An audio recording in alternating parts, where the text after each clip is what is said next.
Why go on when you give everything and face that which torments you, only to find that it is worse than you could have imagined? Why go on? Is it really so weak to ask this? Or are we just so afraid of the honest answer that we do not dare pose the question?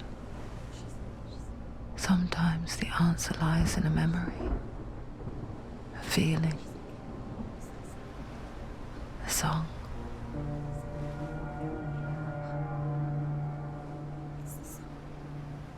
It's not real. It's a trick. It's not real. It's real. Listen to it. Don't give up. Did it? It's Not like this. It's not real. It is real. It's a trick. Don't trust it. Maybe you're already dead. Who are you? Maybe this Do you still believe in yourself? No, it's not. It's a trick. She knows he's here. It's a trick. He's already dead. He knows he's here. He can't be here. It's impossible.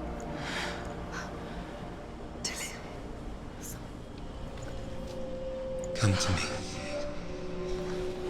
Please.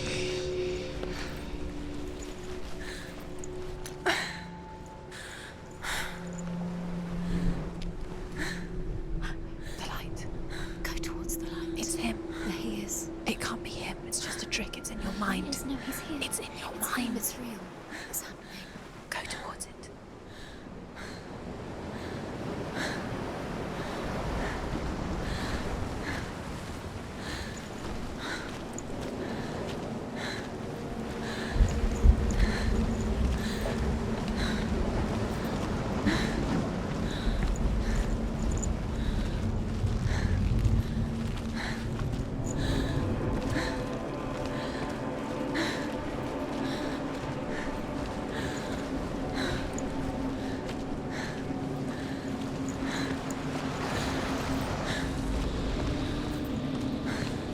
There it is.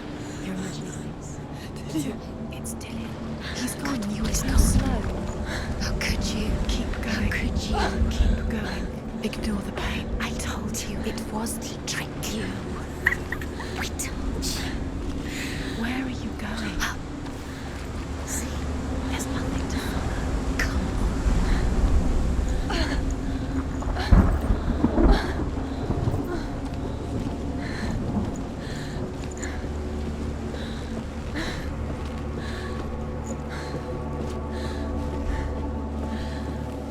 Before she first met him, she was not in a good place.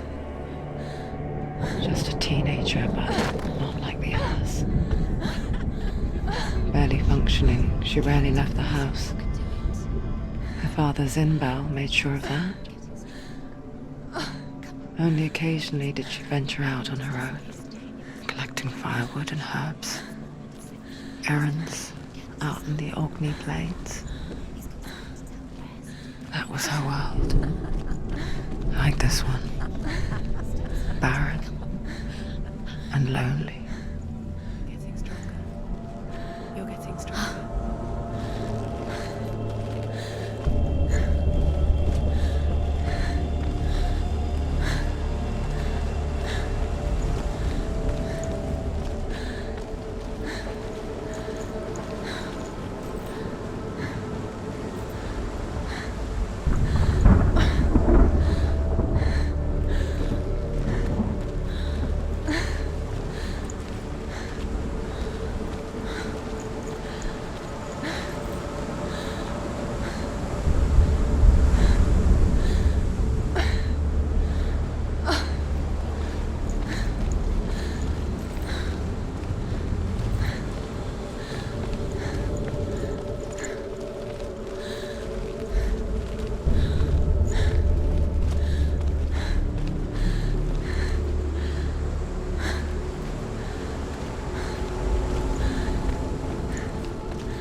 Senua, there will be times that you will feel alone and exhausted, like a strange little fish swimming against the tides of the big ocean.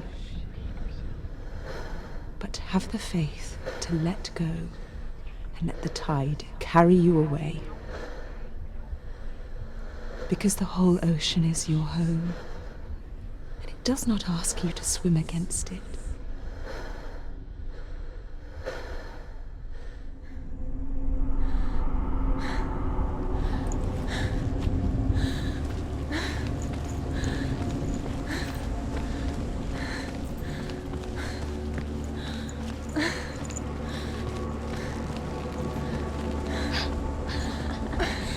Already disappeared. Nothing lives here, not even you. It's in your mind. You think you can see it, but it's in your mind.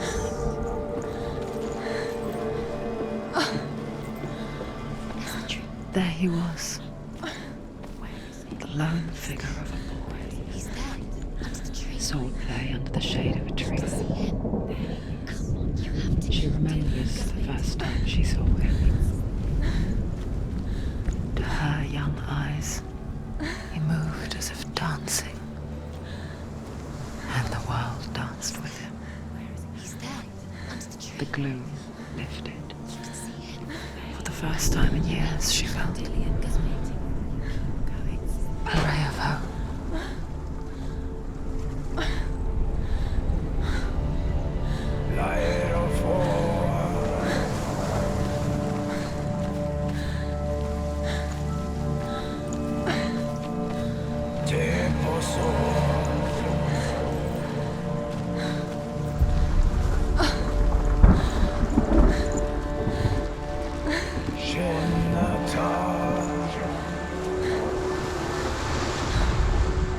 The Northmen tell of a great hero. His name is Sigmund. His father's hall was built around a great tree, and one day Odin comes and thrusts a sword into the tree, a gift to whomever can release it. Many try, but the sword only comes out at Sigmund's touch. His brother-in-law, King Siggeir, wants it, but Sigmund refuses him, so King Siggeir plots revenge. He invites Sigmund and his brothers to a feast, but when they arrive, they are met with an army, not a warm welcome. King Siggeir captures Sigmund and his brothers, steals his coveted sword, and readies them for execution.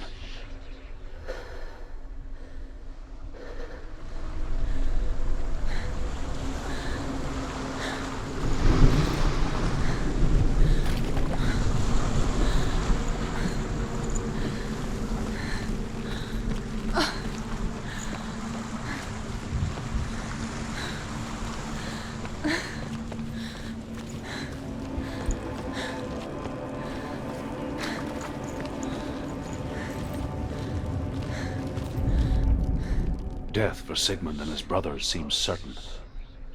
But the king's wife is Sigmund's sister, and she begs for mercy and implores the king to chain them up instead. He agrees. Not for mercy, though, but because he plans an even more cruel and lingering death. Chained to a tree in the forest that night, a she-wolf comes and devours one of Sigmund's brothers. She returns, ravenous, night after night, until only Sigmund is left. The next day, Sigmund's sister sends a servant with honey to smear on Sigmund's face. But to what end? Well, that night, when the she-wolf appears again, you'll never guess what happens.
as the she-wolf licks the sweet honey from Sigmund's face. He bites the wolf's tongue.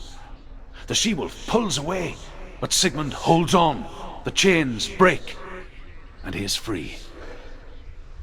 After his escape, Sigmund lives like us, hidden in the forest. His enemy, King Siggeir, believing him dead, as his sister plots revenge. And for vengeance to succeed, even the great Sigmund needs help. So she sends her sons to him. But their blood is weak and corrupted, and they're put to death by Sigmund. So his sister hatches a new plan, one that is cold of heart and pure of blood.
Day after day, watching from afar, she mimicked him, perfecting her own secret dance,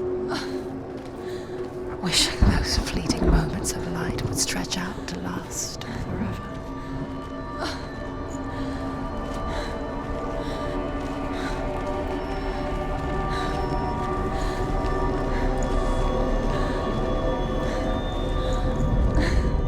Sigmund's sister trades shapes with a sorceress, and in disguise, she lies with her own brother. She gives birth to a son named Sinfjotli. After a time, she sends him to the forest to Sigmund. He tests the boy and finds him strong and fearless, and so they go to take their vengeance on King Siggeir. But luck is not on their side. They're captured, and Siggeir has them buried alive.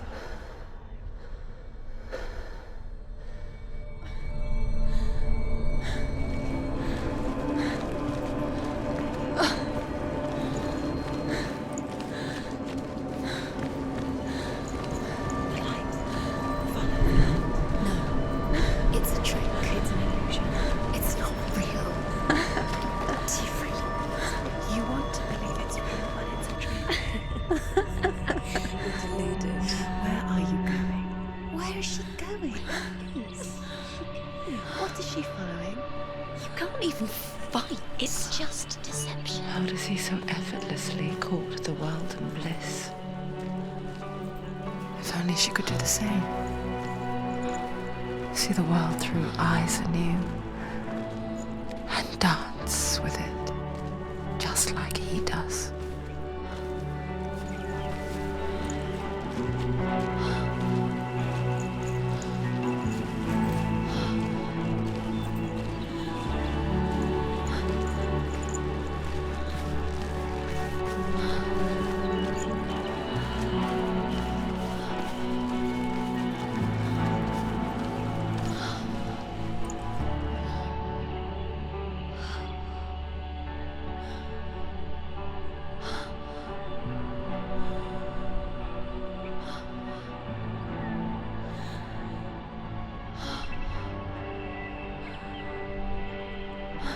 What's your name? Senua. I haven't seen you before. I don't leave home much. Oh, Zeno's daughter. I have to go. Wait. Who taught you to fight like that? No one. No one. Well, I watched you, and You learnt all of that from watching me? You should become a warrior, you know. me? I'm Dillian. I'm here for the warrior trials. Just come and watch. And bring your swords.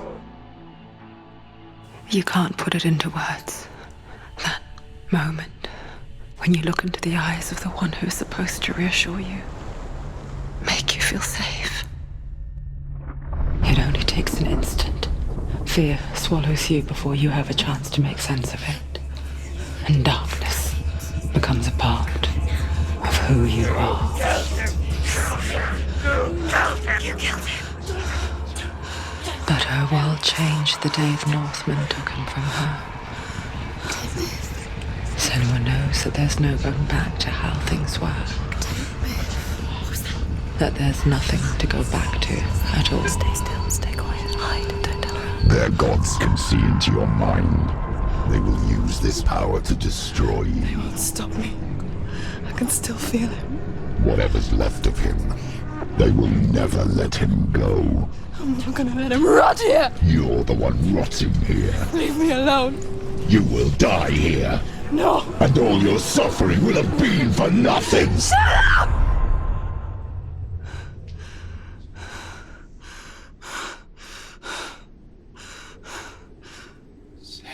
Dillian? Is that you?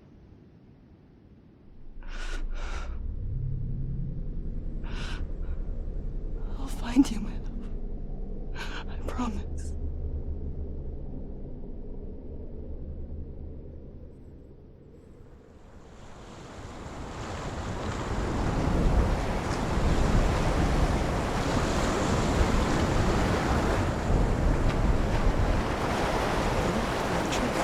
Can you see him? You want to believe it. Is he not real? Is he there? You're alone in these mountains. Is that Dillian? Nothing lives here. You won't survive. You met him by the tree. She met him by the tree. Maybe it's a sign, the tree. What's he trying to tell you? He's waiting for you by the tree.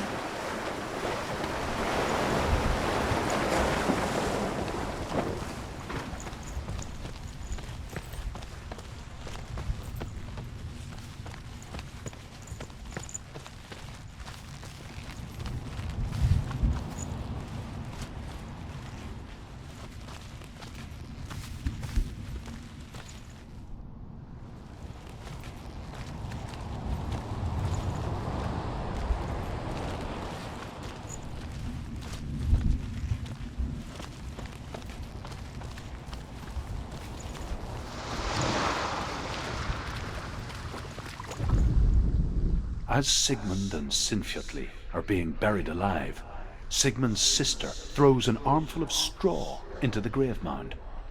Hidden in the straw is Sigmund's sword, the gift of Odin. They cut their way out of the grave mound and set fire to Siggeir's hall. The king burns to death. Sigmund calls to his sister to come out so that she may live and be honored. She does come out, but only to tell him the truth. That she had slept with him, her brother, to beget a strong avenger. I am not fit to live, she says, and walks back into the fire. Strike vengeance from your heart, Senua, as there is always a heavy price to pay.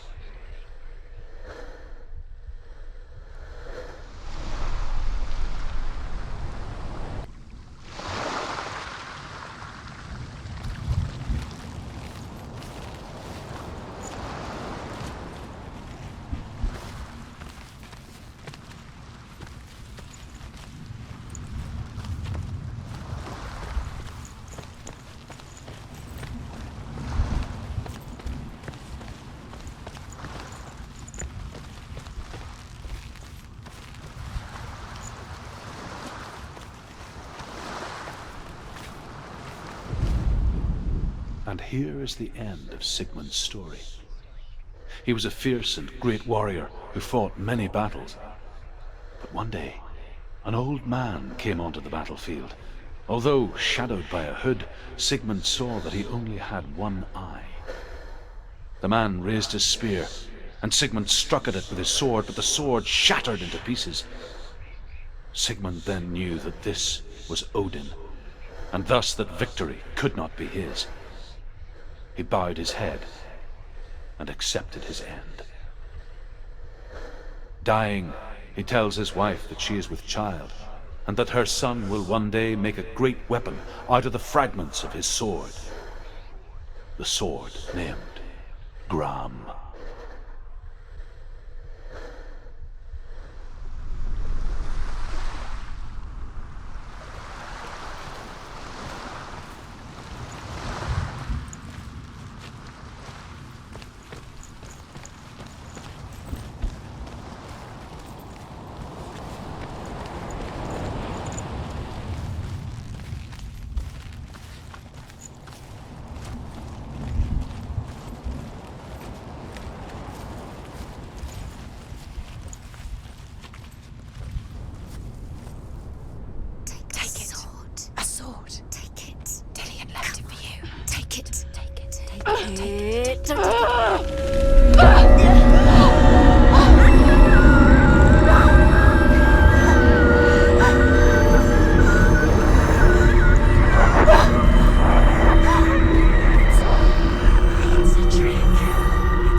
Its name is Gram.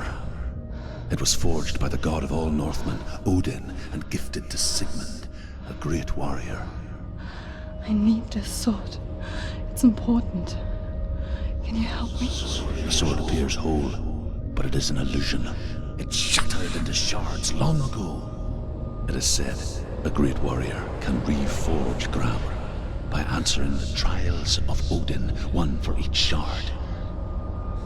The roots of the Tree of Death will take you to new lands where you will face the trials. Go to the shards. Go to the shard. Go to the shards. What's the shard? Find it. It's the metal runestones.